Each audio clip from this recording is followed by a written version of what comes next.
This time, Rochester Lancers, the underdogs without whom the Cosmos stars would never have shined. And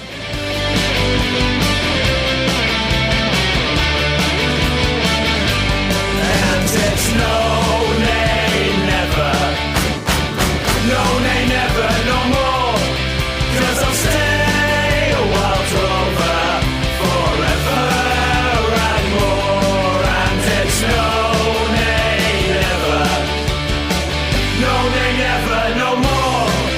'Cause I'll stay a wild rover forever and more.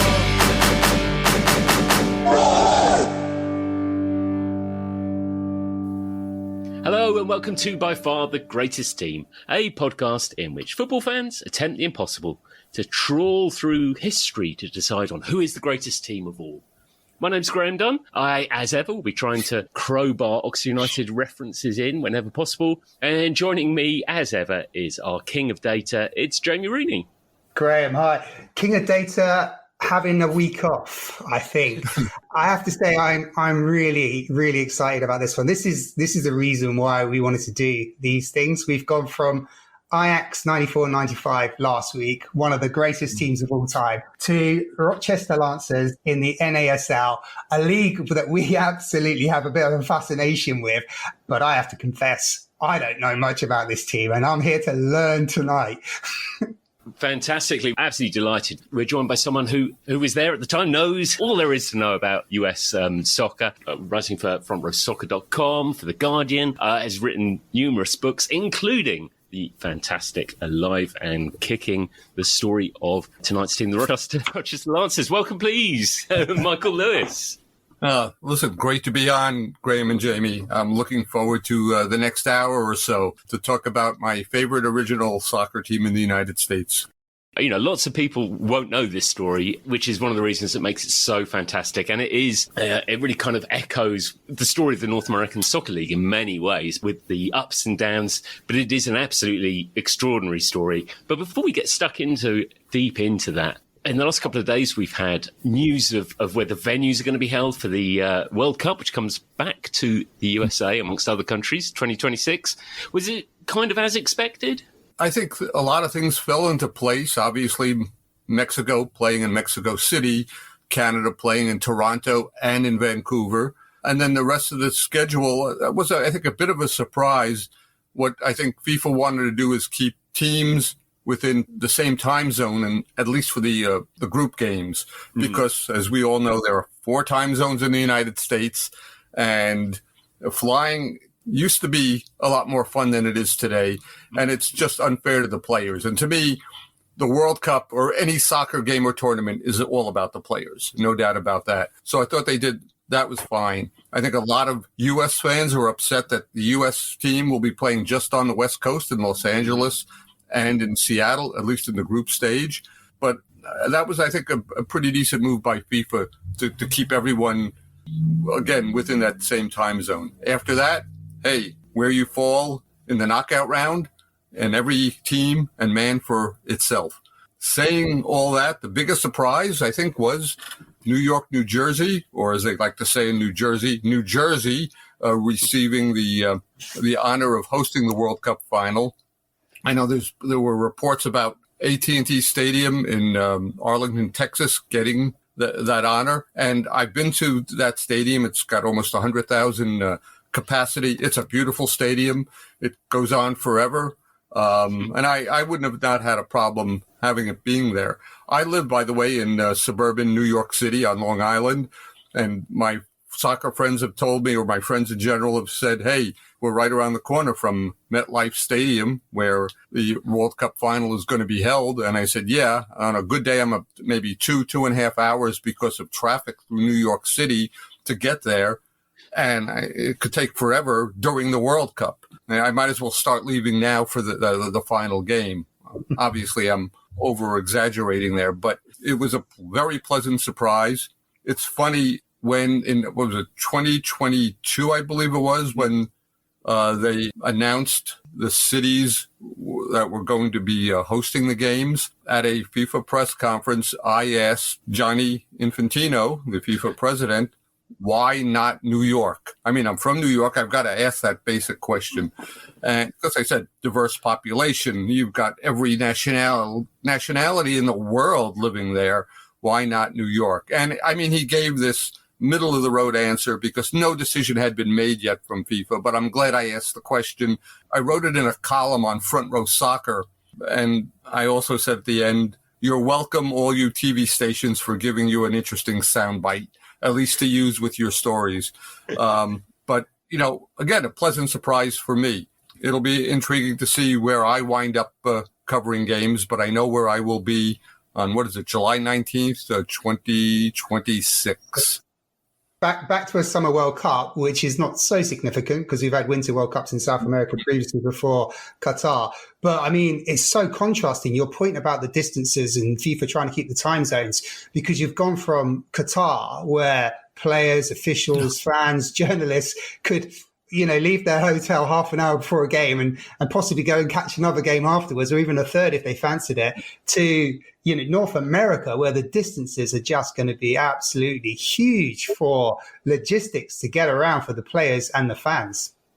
You know, it's unfortunately, I did not cover the 2022 World Cup, but I definitely saw more than my share of games on TV and wrote about them from thousands of miles away. One thing I've noticed about FIFA through the years, they like every World Cup to be different. And obviously what happened in Qatar was totally different. I mean, seeing two games in one day is a Herculean feat, definitely. But you're talking about now you go from, like you said, one extreme to the other. I had the honor and privilege of covering 8 men's World Cups and 5 women's World Cups. And what I enjoyed about it is that every one is different. Yeah, the traveling could be pain in the you-know-what. Actually, some of my favorite ones, though, have been in Europe. Why? Because you could take the train from here to there and you're an hour away. And I learned the train system in Italy, Germany, England during the Olympics, by the way, 2012 Olympics, and France. Right? Yeah, France. And, you know, you get to know how efficient their train systems are, too. And in fact, heck, I was in Japan for the 2002 World Cup, and I forgot what they call them. They're super... The bullet trains, yes, very good. They don't grade them on how many minutes they're behind, how many seconds they're behind schedule. I mean, you talk about efficiency. And I knew that I was going to get from here to there within a very short period of time. So anyway, getting back to your original question and premise, every World Cup is different. And yeah, it better be because it's in a different country. And, you know, the difference between was in 94 and 2026. It will be like being on a different planet, I think, because more people will be into the sport. The general public in 1994 was still learning about the game. There were a lot of soccer fans, and I know games are going to be sold out very, very quickly in the United States this time, no matter how many games they have. What is it, 104? I've lost count already, but it's incredible. Yeah, it is, because we're going from traditional 32 teams since France 98 to 48 teams. So you're right, Michael. It is going to be different. It's going to be unique. It's going to be a first for FIFA. We've got that incredible mountain of a group stage to eliminate 16 of the 48 teams. It's going to be quite fascinating. Then we're into a knockout stage, which is going to be quite incredible. I was, in fact, in the States for 1994. Me and a friend had arranged to, we just kind of finished at university, and we'd arranged to go out to the World Cup to watch England play in it. England didn't fulfill their part of the bargain. Yeah. Yeah. But you can't win them all, as they say. At the time, you know, English fans had this reputation, the hooligans and whatnot. And I think U.S. soccer officials went, we dodged that bullet and whatnot. But it was quite interesting going to the World Cup was in the States at the time, but it was, you know, you wouldn't know if it didn't consume the country. So it will be interesting to see, you know, with everything that's gone on with soccer in the US since then, and especially with Messi having arrived and so forth, another boost. One big difference is when the US was awarded the World Cup, one of the stipulations was they had to produce and create a first division league. Major League Soccer came from that. At the World Cup draw, they announced all the details for it. It was a 10-team league at the time. Here we go from 1996, where MLS started, to 2026, 30 years later. It's what, a 28, 29, 30-team league. And you've got lower division leagues, too, which is important, that entire structure. You just can't have, a league at the top without other leagues supporting it as well, too, and giving some players a chance to either dream or just to have a professional career. Maybe they're not going to make millions of dollars, but at least they could say they played professional soccer. So a different nation at all, too, which I am still trying to, in comparing things, trying to wrap my mind around it, because it is, again, a different environment. I came from when the U.S. failed to qualify for the 1986 World Cup. We went into like a barren age. There was no professional soccer as we knew it. Yes, there was an indoor soccer that was a big deal. That was a lifeline to many international player for the U.S. But it was going to take a few years before the U.S. was awarded the World Cup, where things started to turn around again. So I appreciate what we have today. I don't take anything for granted. And I think probably my generation probably does, understands when the U.S. failed to reach the 2018 World Cup, and the younger fans were saying, this is the worst thing that's ever happened to U.S. soccer. And a lot of us were saying, no. Well, 1985 was the worst thing. We were in a desert at the time because we didn't even know if we were ever going to qualify for the World Cup. The one meaningful stat I actually do have and bring to this Rochester Lancer party is related to the 94 World Cup. This was the last World Cup where 24 teams participated. When they went to France, they went to 32, and it's been 32 since, until we go back to North America in 2026. The US World Cup in 94 is by far and away still the most watched World Cup in terms of attendances, almost 68,000 average per game. There hasn't been a World Cup even close to that. They're in the 50s. Even total numbers, I think, is about 3.6 million for that World Cup. And again, there hasn't been a World Cup close to that. I think it was about 3.1, 3.2 million. So there's a massive appetite, as we know, in the United States of America for soccer. And I'm quite comfortable with the word soccer. I mean, the origins of soccer is an English word. It's abbreviated for associated football. Right. So any kind of anyone put off by the word soccer as an Americanism really needs to look up the history of that word, because it's an English word that England took with them when they migrated the game in the various corners of the world. So we should probably ask you, I mean, how did you end up covering soccer? Because at the time you started, soccer's profile in the US was presumably next to nothing. Yeah. For me, it was probably nothing. I've been around the block, as you could tell from looking at me. My first job was at the Rochester Democrat and Chronicle in Rochester, New York. And they had a bunch of minor league teams there. It was a great springboard to move to other newspapers, no doubt about it. Some really fabulous writers came from the Democrat and Chronicle and moved on to bigger and greater things. And, put me on the high schools. They thought I did a great job with the high schools. This, by the way, was in 1974. We're coming out to my 50th anniversary of becoming a professional writer. I'll never forget the night in January. Oh, they had a team there called the Rochester Lancers. They were a headache and a half off the field. I didn't want to cover them. I didn't know very much about the sport. Yeah, I knew the rules. I covered some soccer games in college from my newspaper at Syracuse University just to get bylines, but hardly anywhere near an expert at it. Well, January of 1975, I get called to the desk of the assistant sports editor at the DNC, Bill Parker, and I see a bunch of files on his desk, and he starts talking about the Rochester Lancers, and I'm thinking, this is not sounding good at all. And the more he talks, and I can't tell you exactly, I don't remember exactly what he said, probably because my brain was going, no. This is a nightmare scenario to a rookie writer. And at the end, he says, congratulations, you're covering your first professional team. And he pushes the files toward me. All I wanted to do is push the files back and say, no, thank you. Of course, like I said, under probation, I'm doing the job I want to do for, $9,000 a year. I love what I'm doing. You don't do that. So fortunately, I had people who held my hand, well, figuratively, got me through the early days, and I learned the game. I thought it was pretty cool, all these different nationalities. I don't have to travel the world to meet these people, all of these players. I didn't know all the background of some of these players. Most of them did speak English, maybe with an accent, but I could understand them. That's the main thing. Hopefully they understood me too.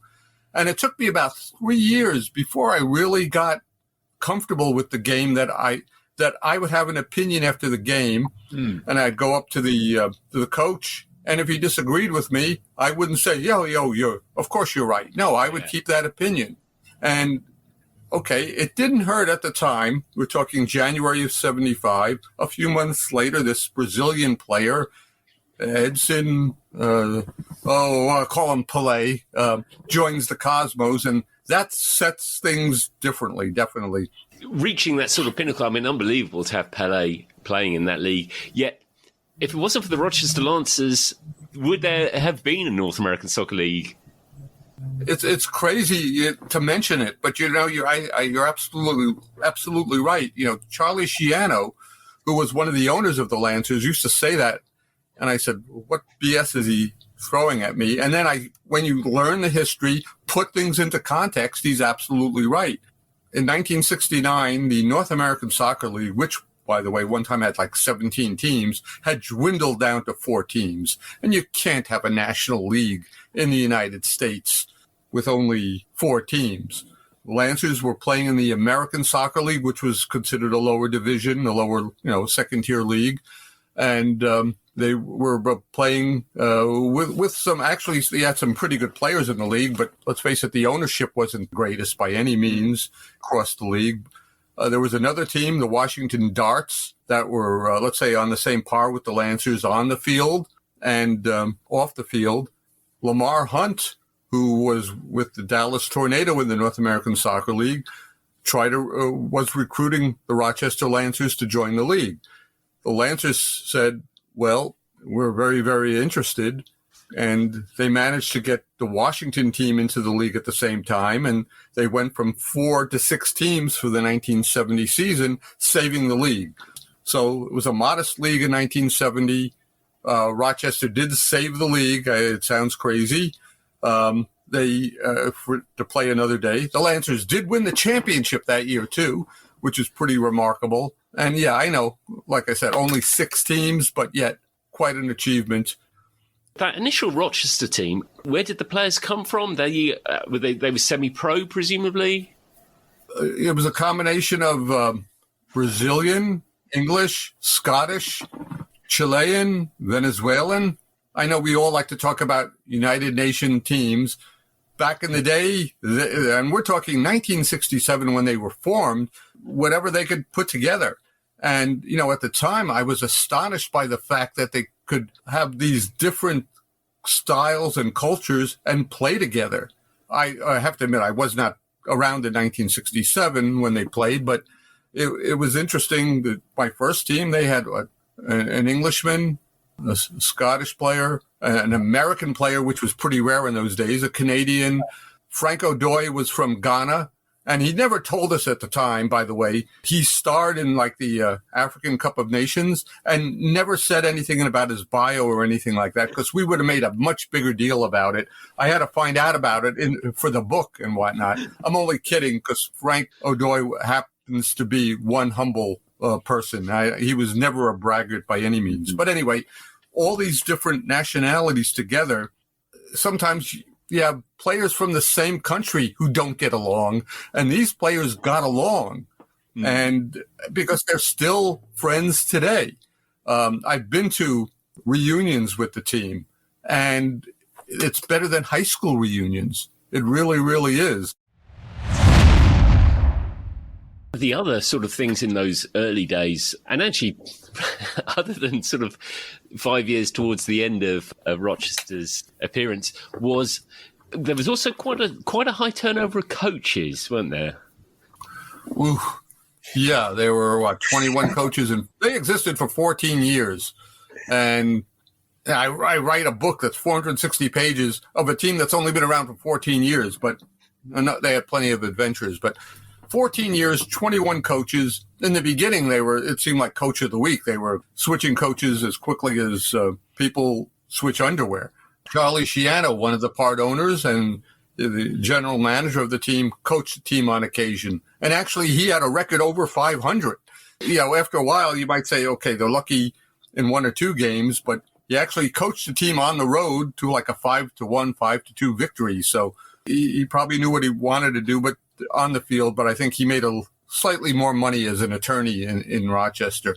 But yeah, they weren't afraid to fire coaches. Whoever was running the show, they were on thin ice if the team wasn't doing well on the field, or maybe they weren't bringing in the crowds they expected. Near the end, they actually had one coach they had for 4 consecutive years, which is like a dynasty there. Don Dragon Popovich. We called him Dragon in our stories because, let's face it, it's more fun to write a headline that says Dragon breathes fire after a loss. So it definitely was an intriguing situation. I learned maybe don't get too close to the coaches because, one, he could be out the door next week or whatever. In that 1970 season, the first half of it is the coach is Alex Pirelli, who was, I think, he was 54 then, wasn't he? And then... Oh, you're spot on then. It's funny. Back in the day, there weren't that many sources you could counter with certain things. And I remember reading the story that he was 54. It was the Democrat and Chronicle. There was a story in the New York Times about him, too, that he was 54. Okay, so there it says he's 54. 10 years later, after Ray Klavecka gets fired by the Lancers, they bring in Alex Pirelli, and which was a bit of a surprise because I thought he was bit of a failure or when he was coaching the team at the first part of the 1970 season.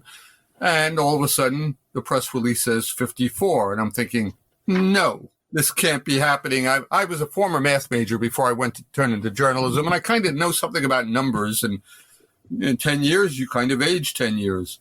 And I start looking, I even questioned him, and he said, no, they were wrong back then. He was only 44.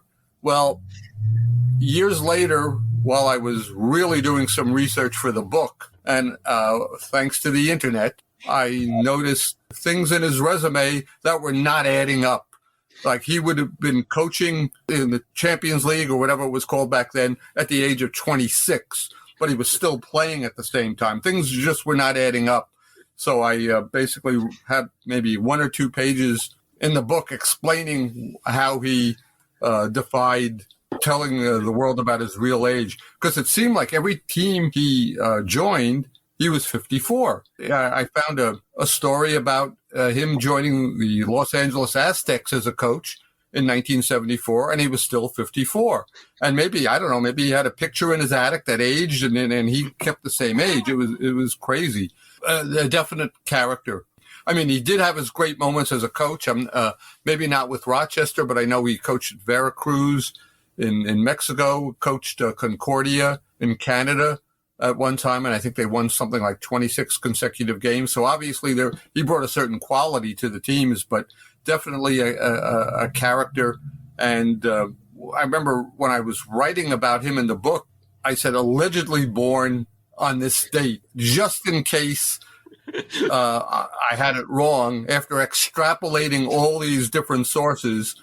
Sorry, Graham, whilst we're talking about, I'm sharing this as a cheap comment. I'm going to apologise in advance. I couldn't help talking when you, Michael, you talk about Alex Pirelli there and his age.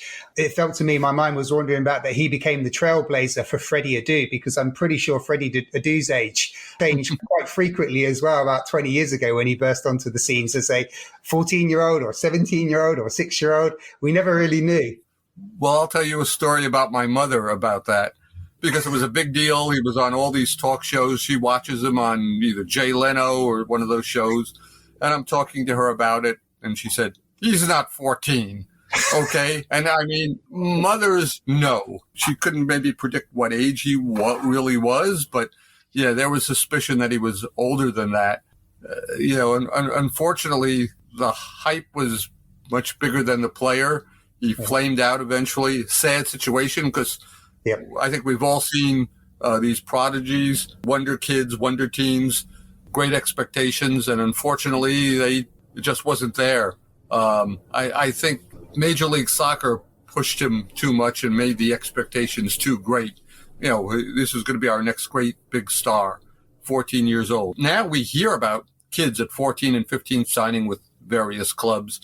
Not as big a deal anymore. I'm talking about worldwide. Yeah. But it's a very, very sad, situation. What happened to his career? I think we were rooting for him to have a really good career, but it's unfair to say that this teenager is going to be the savior of a league or a great player.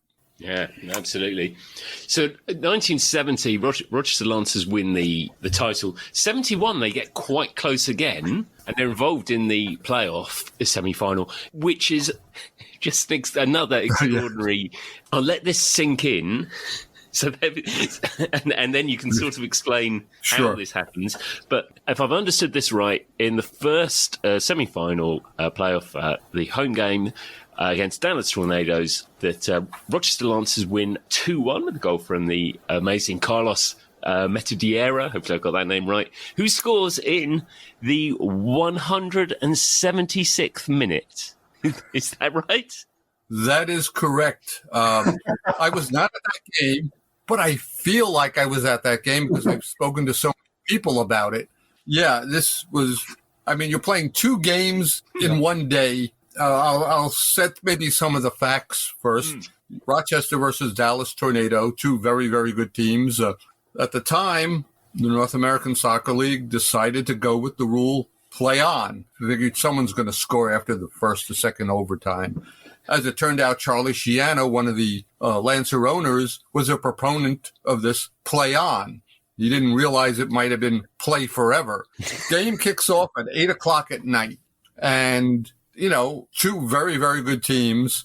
And, it ends 1-1 in regulation. And people just figured, sooner or later someone's going to score a goal. No one really realized it was going to be much later, like the witching hour, because the Carlos Meteoric scores at 11:59. It almost went into the next day. And this is like, the 7th or 8th overtime? I have to admit, I don't know the exact detail of that. I'd have to check out the book, and you don't want to waste time with me paging through the 1971 chapter. But the players weren't happy. They only had a handful of substitutions those days. It wasn't like we have 5 today. Players were getting burnt out. One Dallas player pulls a muscle, and all he could do is stand in the center circle and maybe help nudge a pass to a teammate. This was the game that was not going to end. I had one fan who told me they had seen enough, early in overtime. They went home. The game was on radio. They get home. They found out it was in the third overtime. They came back to the stadium to watch the game. And by the way, they had a pretty decent crowd in those days. It was 9,000, which was very, very good way back in 1971. Let's put it into perspective. In the 176th minute, Carlos Meteoric scores, mercifully, for both teams. He told me, and I've interviewed him endless times about this because I always had an extra question to ask about it. But he said, first time in his life, players from the opposing team were thanking him for scoring the winning goal for his team because it was like soccer hell out there. I just wish it was on video or film or something to that effect. After Carlos scored, basically teammates and fans went onto the field and hoisted him above their heads, and they were throwing him up and down. And Carlos wasn't a very big player, so they were probably able to do that as long as they weren't going to drop him.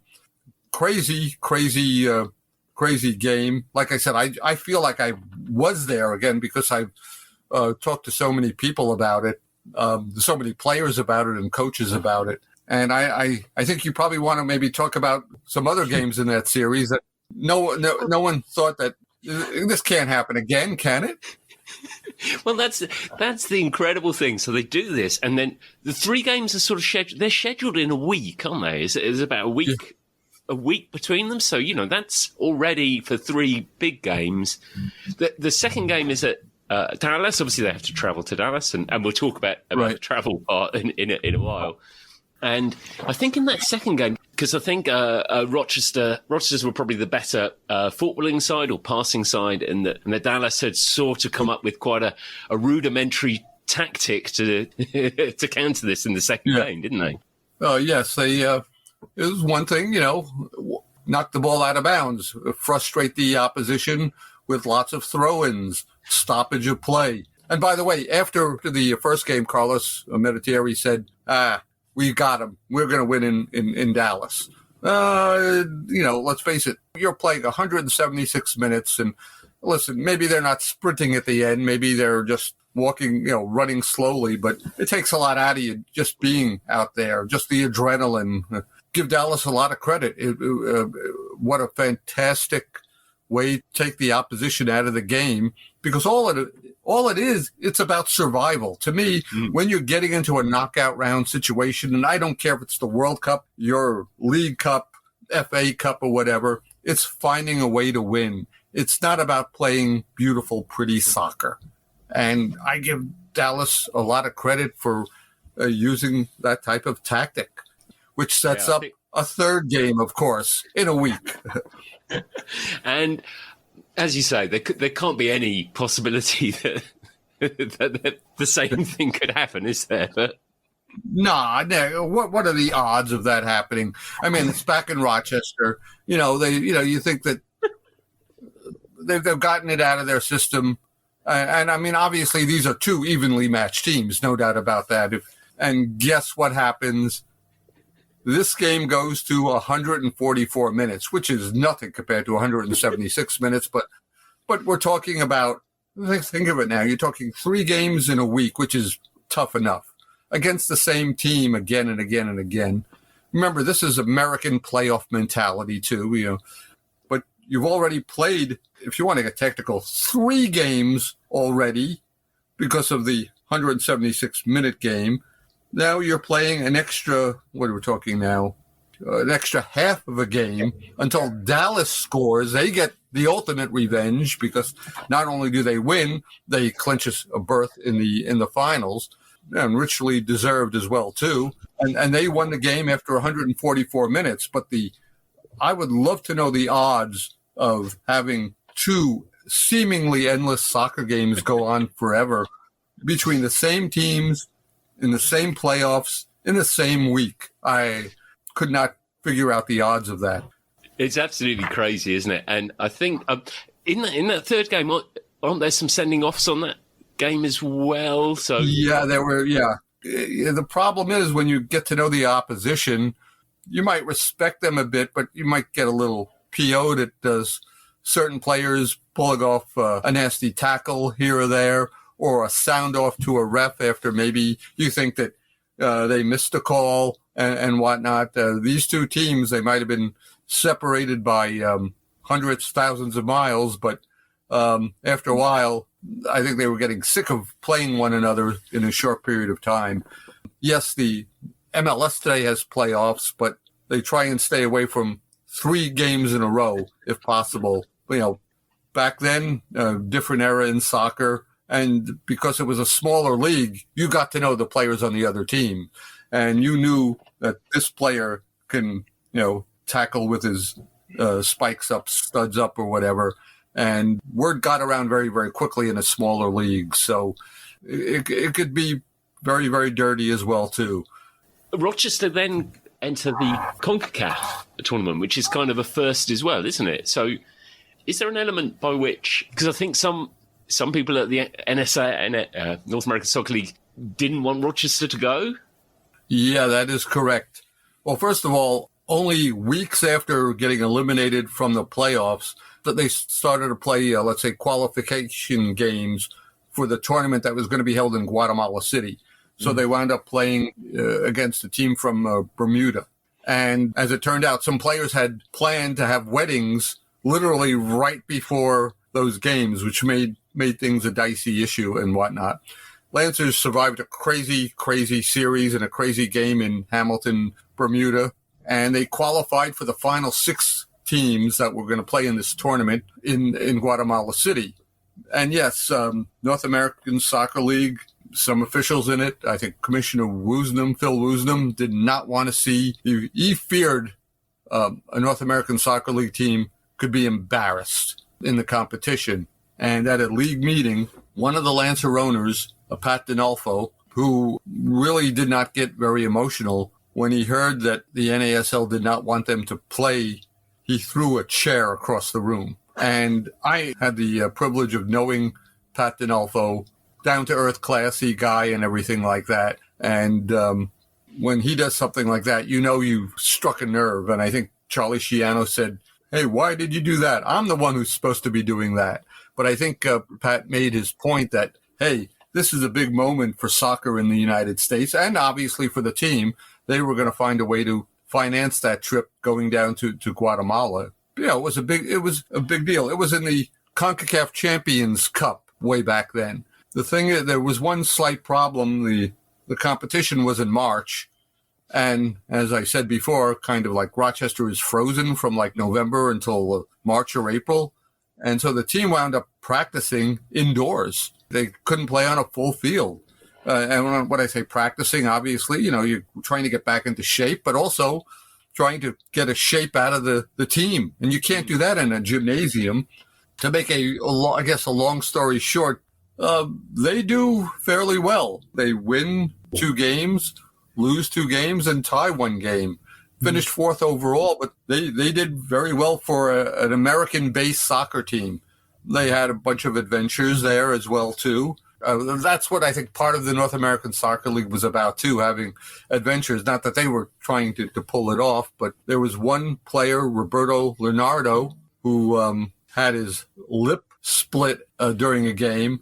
And after a game, in the bowels of this stadium in Guatemala City, the team doctor who was on the trip, Dr. Korn, was ready to sew his lip together. You know, he had no shots, medication, or anything like that. The Lancer owners had some, I guess another type of medication, liquor with them. And they had Roberto drink as much as he can so he wouldn't have to feel the pain. Okay. And of course, the owners and whoever was in this part of the locker room held Roberto down while Dr. Korn sewed his lip back on. And from what I heard, his lip was out to here. I mean, I'm glad they had the liquor with him. Definitely so. Can I ask just a general question, really, Greg, just on that? Michael, obviously there's a fight to get the Rochester Lancers into that continental tournament. Did it have any gravitas in the US? Did it have any gravitas in Central America where primarily the teams were being shaped? I mean, Mexico have dominated this tournament in its history, a couple of US wins in its history in recent times with the Galaxy. And I think it was maybe Dallas won a title. We're all familiar with the UEFA European Champions League, but the CONCACAF Champions Cup, Champions League is something that kind of gets lost this side of the pond. Yeah, at that juncture, it did not make too much of an indentation in American soccer, unfortunately. It would have been nice if it did. Obviously, it gave the Lancers more publicity in their little neck of the woods, but unfortunately, they could not get things to a different level there. The games were not televised. The Lancer owners were thinking of maybe putting it on radio, but it would have cost too much money for them. They were limited by their budget. I mean, their big thing was getting the team down there and the housing and whatnot. And they wanted to, to put it on at least radio, but they couldn't. So they relied on newspaper reports, that sort of thing, which is sort of like the Stone Age way back then in 1972. It's quite interesting, that travel element, because trying to remember, that you had semi-pro players. There's some players with, with jobs which they had to keep going whilst they're trying to play, and you have this club that you have to somehow finance travel across to the other parts of the US, and that travel is, that's really difficult. And I think in those early days, didn't they kind of share use of a DC-3, but that's a bit of a nightmare. Yes, it was. It's funny. There was a movie, Major League, about a baseball team that gets forced to travel in a similar airplane. And I remember seeing it. I'm thinking, yeah, that's what the Lancers had to go through, too. Obviously, it cut costs, sharing the plane for obvious reasons, because you have two sports teams getting together for it. And at the time, fortunately, they didn't have to go cross country as much, maybe along the East Coast, but they had this one nightmare of a trip home where first of all, they're playing in Washington, D.C., and 1969 in the American Soccer League. This is, again, the second tier. And they're playing at a high school, Woodrow Wilson High School, against the Washington Darts, a 2-2 draw. And game was held up for a good half hour because of some really bad rain, but they managed to complete it. They have dinner, and then they're ready to return to Rochester. And there are thunderstorms up and down the East Coast. And the pilot says, no problem, we can get through it, no problem at all. They're trying to get above the thunder clouds and whatnot. Unfortunately, they're unable to. And let's face it, these planes back then did not have the same technology as we have today. They're prop jobs, okay? Jets are different than prop jobs. They could climb quicker. They could overcome some turbulence, although, as we all know, turbulence will strike out of nowhere. And all of a sudden, they're going up and down, hundreds of feet up and down.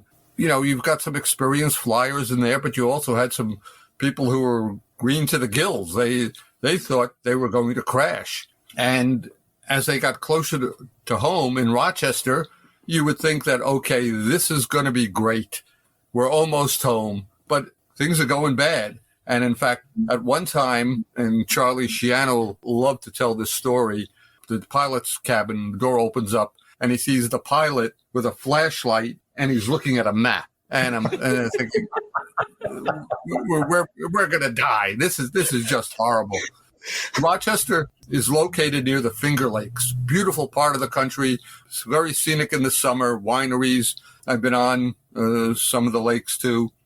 They're coming in at a very, very low angle because they got under the clouds, but maybe a little too close to it. And I remember Carlos Meditieri telling me, I think we're going to either crash into one of the Finger Lakes or into Lake Ontario, which was just north of Rochester. That's how low they were. They finally land, and players are kissing the ground. I mean, you have to remember, these were the days when the terminals at the airport, you would enter a plane, you'd have to go outside to enter the plane. You didn't have these long things that you have to walk through.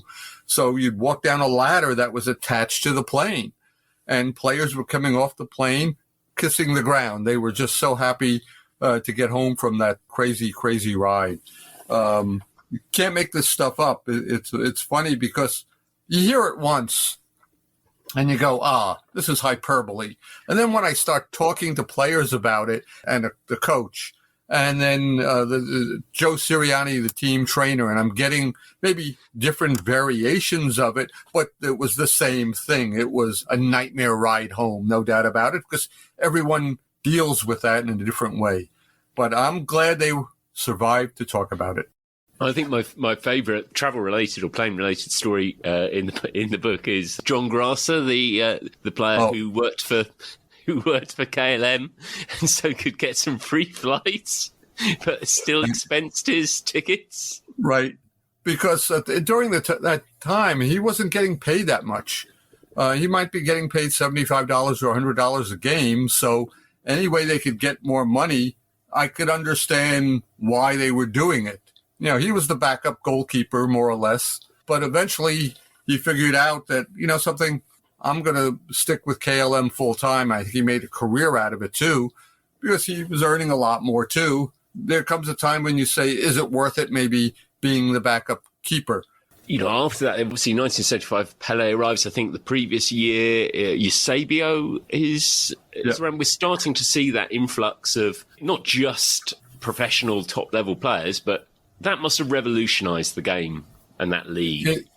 Because every team wanted their own version of Pelé, which you're not going to get Pelé. There's no, you're not going to get once in a lifetime player like him who knew how to be a promoter. You know what I mean? First of all, he could speak English. maybe not well, but he learned a lot more English later on. But every team needed to have their own star.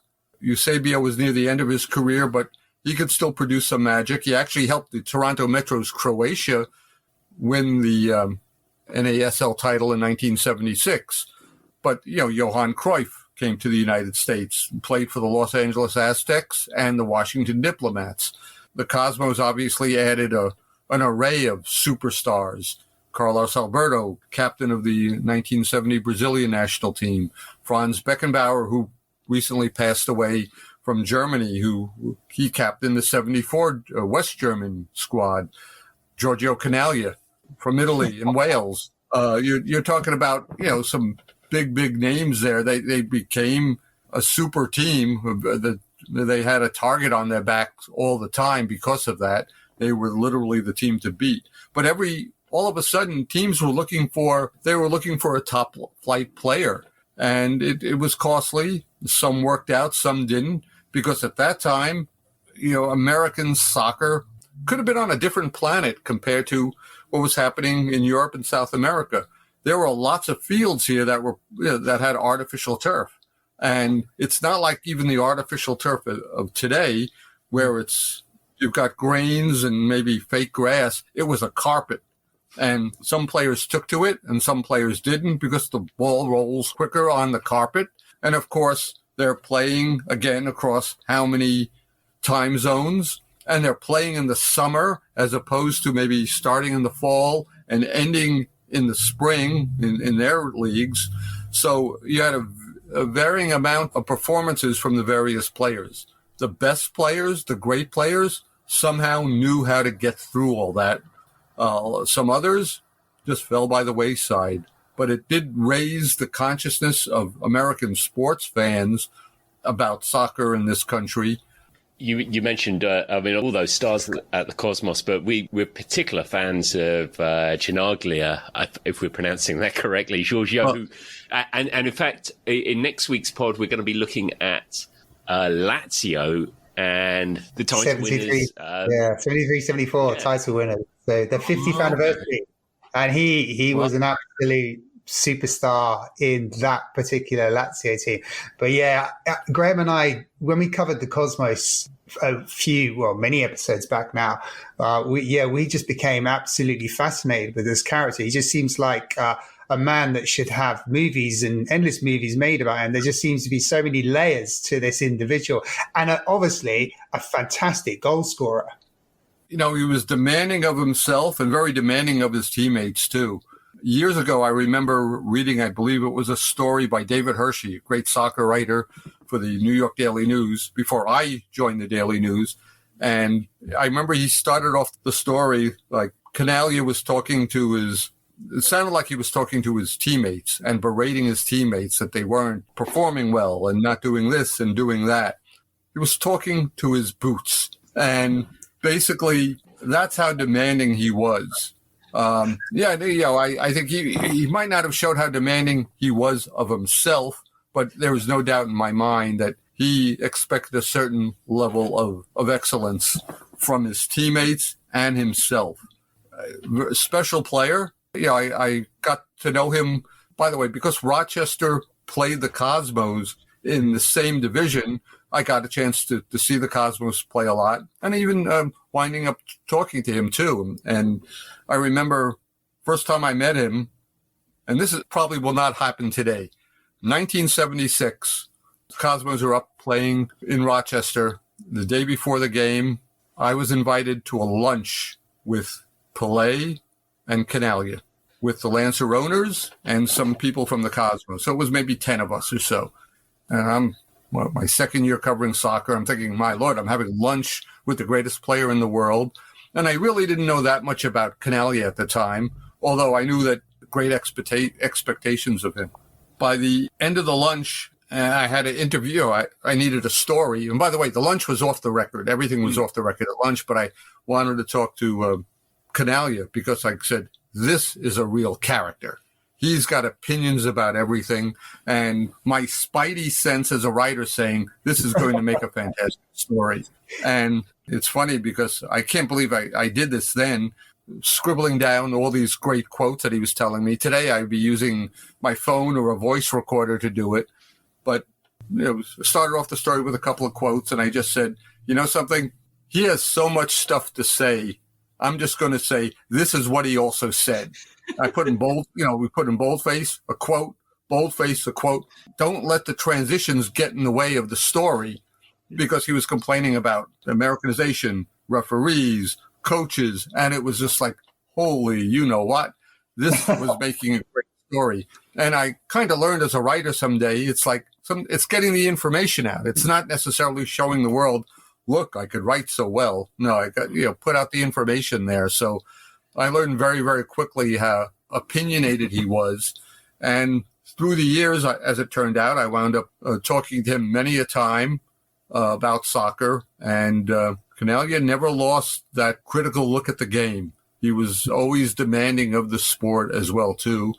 I think he went well before his time. I think he passed away in 2012, but an interesting person on and off the field, no doubt about it. And with the that introduction of Superstar or Galacticos, I think people would call them now, wouldn't they?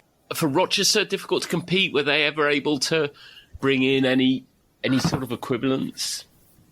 They brought in some nothing in the orbit of a Pelé, Canaglia, Alberto, or Beckenbauer, but they brought in some really talented players. One for sure was Mike Stojanovic. He got out of Yugoslavia. Actually, he was in Serbia, which is now Serbia. Yugoslavia was a communist country. He felt like he wasn't getting his worth there. Wound up going to Canada, lived in Toronto for a couple of years, played in Toronto for a couple of years. The legend has it that I think the day after he flew into Toronto, he was playing for the Serbian White Eagles the next day and scored a couple of goals. An incredible player because I think he was made of steel. Because we see players today like, I'll try not to mention too many, Neymar, you touch him and boom, he's rolling on the field. If Stojanovic went down, you knew that he was clobbered. You know what I mean? I think he took pride in knowing that he wasn't going to get knocked down. He was like muscle, 6 feet, 180 pounds, ran like the wind, could run into a wall and probably break it. He also chain smoked a lot, which you think wouldn't help him, but he was so fast at that time. His one weakness was he only had 1 foot, a right foot. And that was keeping people in Europe away from him. His first year in the league, he scored 17 goals for the Lancers, they were essentially a mediocre team, a 500 team. I think Canaglia had 19 or 20 goals. So Stojanovic, or Stoli as his nickname wasn't too far away from him, again, playing for let's say, a lesser team. He was a character and a half, no doubt about it. As a newspaper person, you'd go to him after a game. No matter if he scored 2 goals, if he didn't score any, he would have a line for you. And he spoke from his heart, sometimes maybe too much. I remember after the Lancers won this playoff game in Toronto, they wound up with 9 players. Toronto had 11, and they managed to win. And maybe Stojanovic wasn't the last word in the English language, but he said, we played as though we had the hearts of an elephant. And, it was a great line, and obviously, but I know what he meant and whatnot. He was always dissatisfied about something, I guess. And he felt like he wasn't getting enough attention from the fans sometimes, or the media, the coach. Maybe he was not appreciated enough. Every year he wanted to be traded. He always asked to be traded. I remember the first time happened after that first year and caused some controversy because he said he had been in contact with teams and teams shouldn't have been in contact with him. But every year he kept on saying, I want to be traded. And he was never traded at all because he was too much of a great all-around player. In 1980, which happened to be the Lancers last year, I remember talking to him. I forgot how the subject came up again, but obviously I was going to bring that up about, hey, do you want to be traded? And he says, no, I like it here. I really, really enjoy myself here. Guess what happens? The team goes under after that year. I probably should have known that the team was going to go, was going to drop out of the league. You wound up, by the way, playing in San Diego and had a fantastic couple of years there. Was the North American Player of the Year because he had become a naturalized Canadian citizen. A great person who played with his heart on his sleeve. He was intriguing to be around.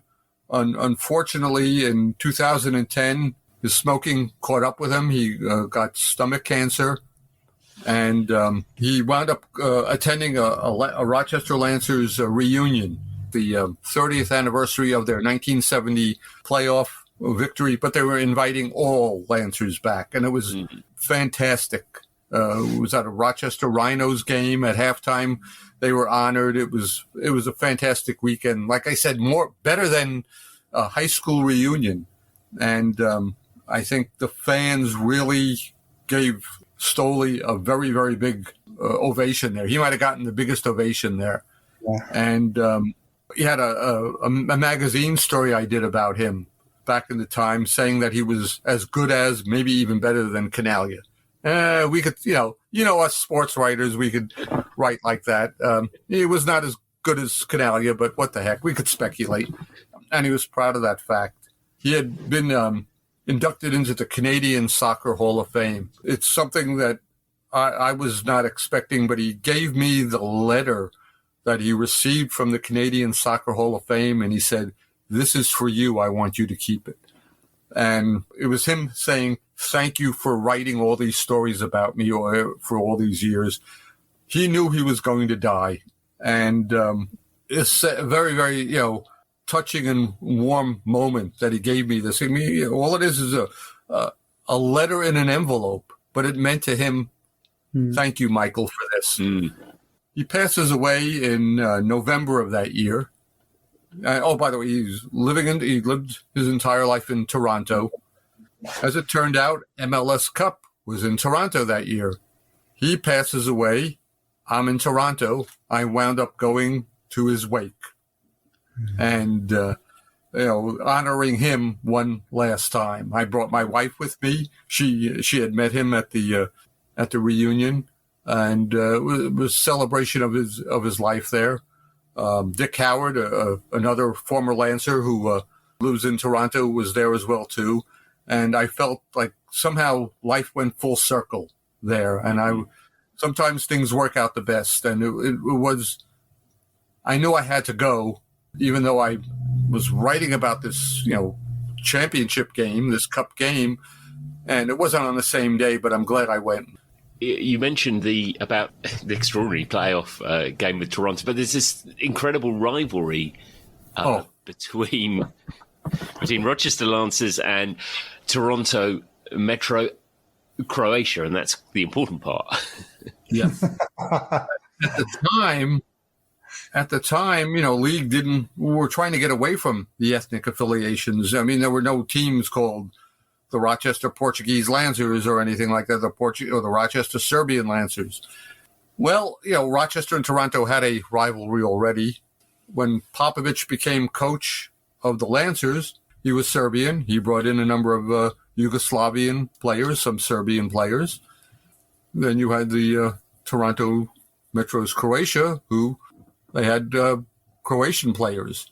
And at the time, the team did not have a big budget, and they would somehow find a way to pay player salaries by holding, after Sunday morning church services in the basement of the church, passing the hat around so they could bring in a new defender who could help them win the NASL championship, which they did.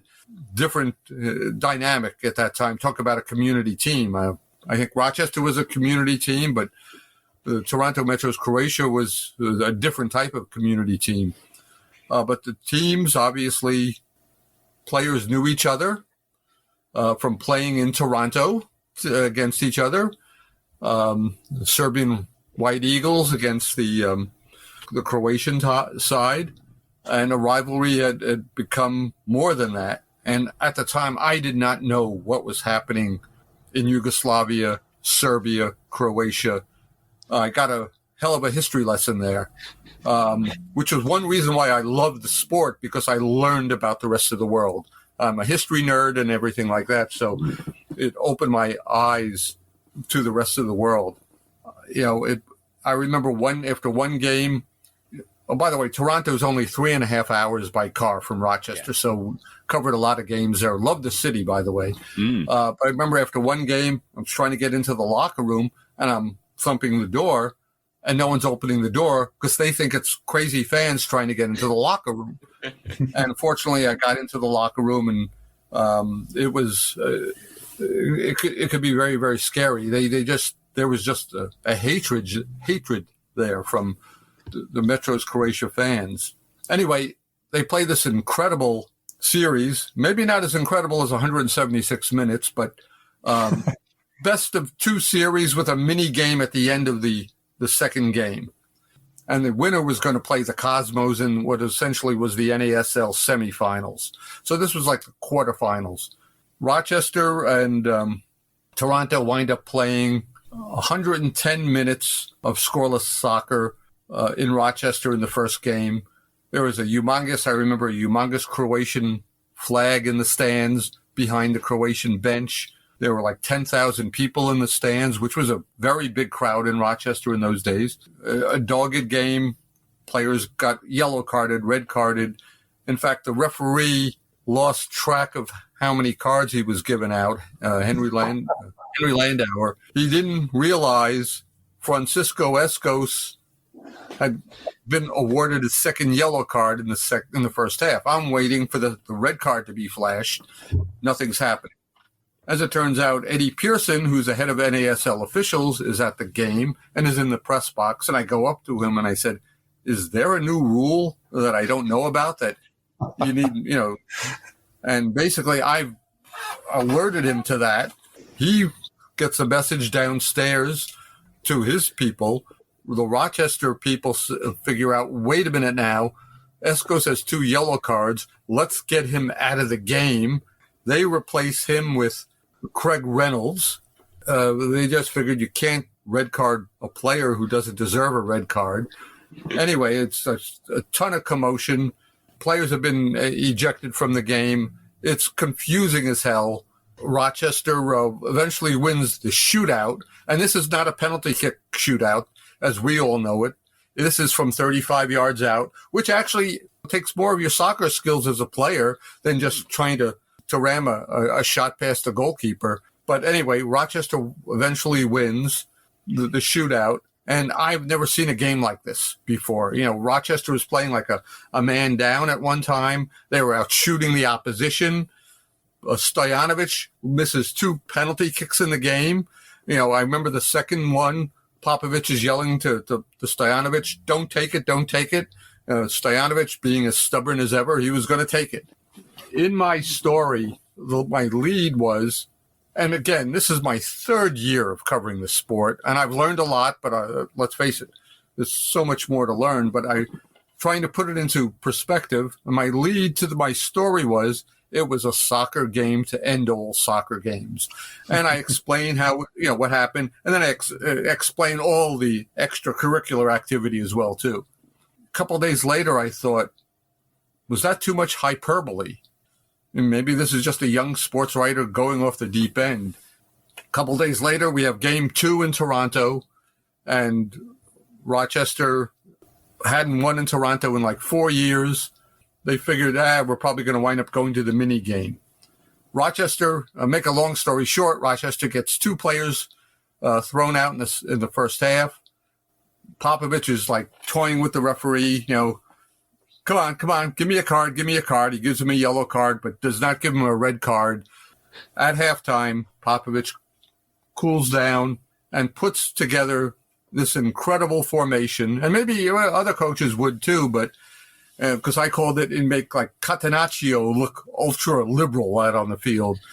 He literally had 3 center backs, literally pulled everyone back. Had, I think, Stojanovic as the lone striker up front, the striker midfielder up front. They were going to play for the shootout.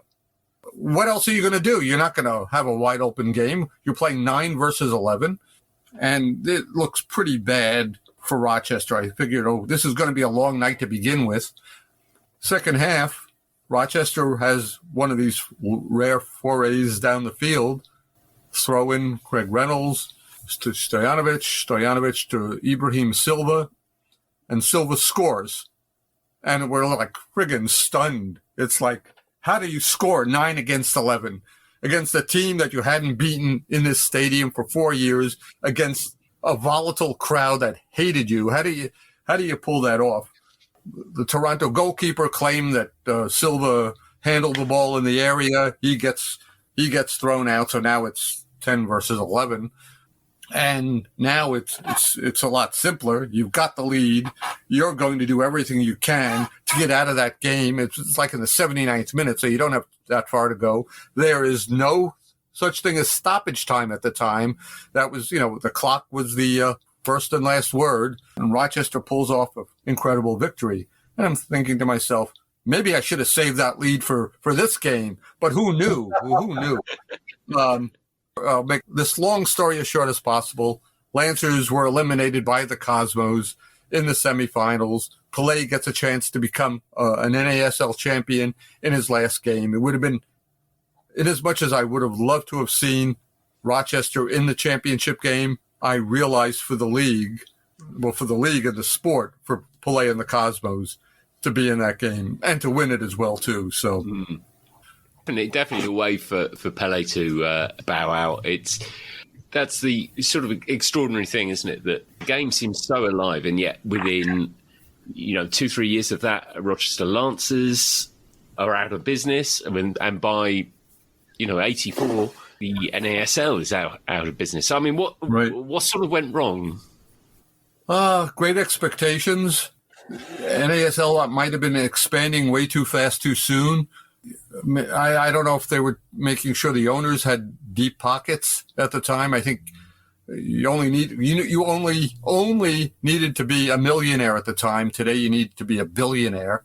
But the Cosmos were not going to last. They were a good team after Pelé retired, but they were owned by Warner Communications.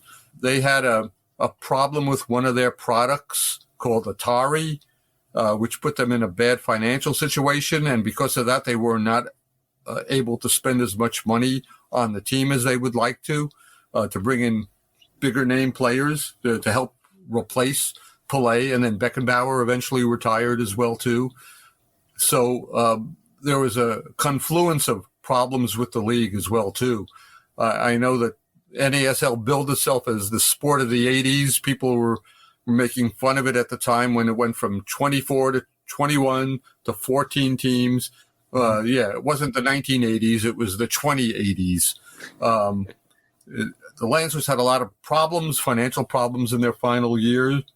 I wrote about them, broke a lot of stories, probably did more off-the-field stories than on-the-field stories. Made me a better reporter, I think. In terms of being able to deal with real life stories, but inside I was dying because by then I really loved the sport. I enjoyed covering the team. Yes, they were the underdogs, but there's something to be said about that. I think we all have our favorite teams out there that are underdogs. And listen, I wasn't rooting for them, but I enjoyed covering them. Probably because of the personalities, the fact that I was getting this worldwide education without leaving the United States. I was dying inside, and I knew that. I said, I feel like I'm putting a nail into their coffin every time I wrote one of these stories.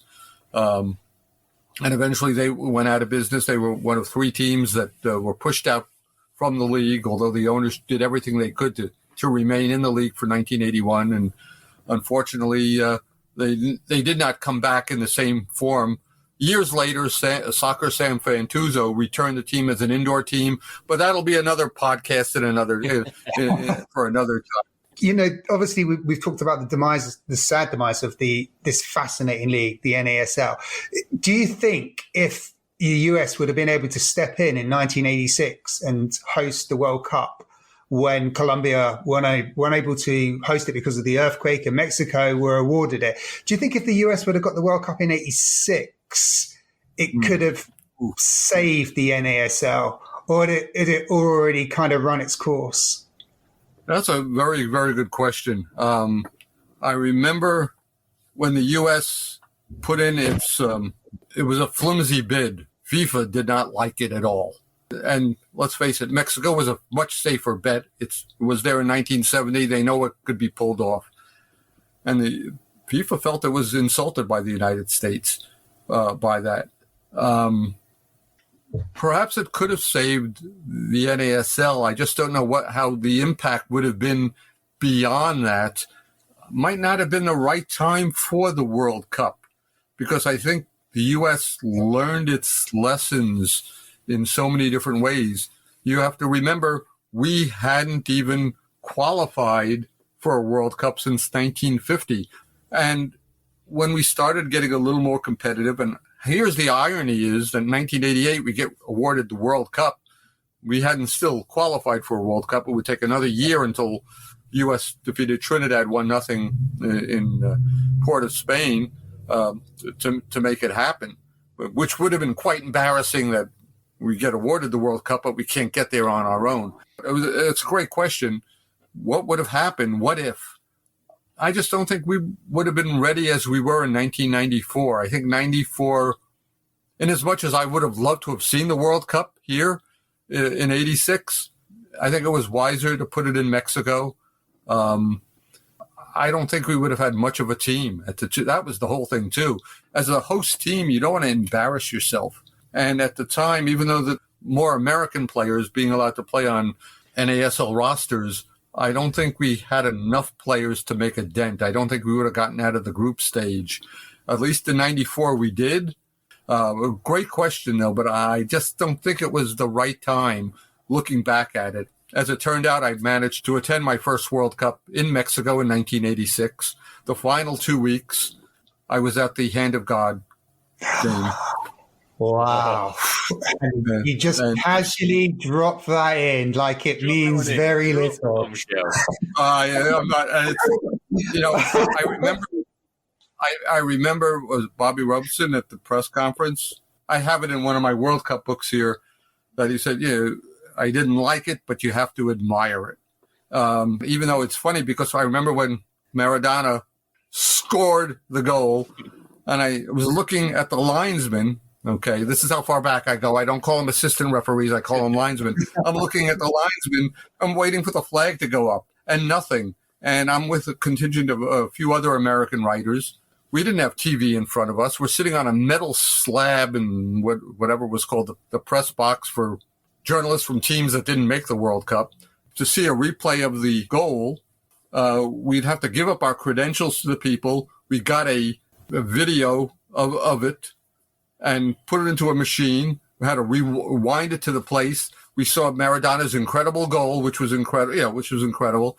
And then we saw the handball goal. And I mean, we're playing it in slow motion. And no doubt about it. No doubt about it at all. But it took that long. Nowadays, we have these little things that will know immediately what occurred. I'm not trying to drive a stake through any of your hearts, but it was. I think it's fascinating. I think it's fascinating that you were there. I mean, that's just incredible to be so close to somebody who was at that game. But also the fact that it sounds to me that you recognised it was handball immediately in real time. If only you were reffing that game, Michael. Oh, I don't know about that. I don't know if I could be running up and down the sidelines. I think it'd be easier for me to ref than to figure out what offside was. One last thing, too. And this is friggin' crazy. I guess if you're around enough, you get a chance to see enough. I was at the game, France, 98, when Beckham got the red card against Argentina. And then I was also in Sapporo, Japan, when he got the ultimate revenge by converting the penalty kick. I don't know how many writers could say that. I feel, again, fortunate and privileged. You don't plan these things. Things just happen. And I was probably the only American who was at all three of those games. Maybe Graham Jones from the LA Times might have been at that, but it was pretty incredible. The crazy thing, by the way, if you don't mind me go really off on a tangent, after the game in Sapporo, we're in the mix zone, and the mix zone is a mash of journalists. And, of course, I had someone from the BBC, from BBC Radio, who I befriended. He told me they're going to always bring out players toward him. I said, do you mind if I stick my voice recorder in there and I'll I won't ask any questions. I'll let you ask the questions. They bring out Beckham, of course, to him because they know him. And I'm just there.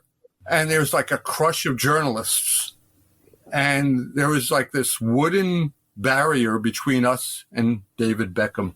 And all of a sudden, I'm against the barrier and you can't move. And the barrier starts moving, toward Beckham. And I'm thinking, holy crap, we're going to topple him. We're going to kill David Beckham after this fantastic moment. Members of the stadium security force run out, get on their hands and knees, and prop up this barrier so we don't kill David Beckham.